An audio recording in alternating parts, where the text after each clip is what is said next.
Kapuso na lutsan sang Mapua Cardinal sang LPU Pirates para mapabakod ang pwesto sini sa top 4 sang NCAA Season 100 Men's Basketball.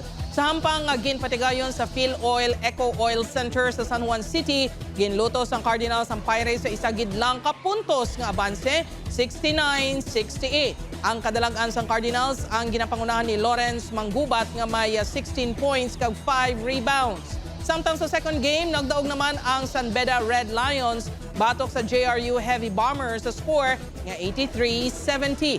Bantayan naman alas 11 buwas sa aga ang engkwentrohan na isang Letran Knights kag EAC Generals.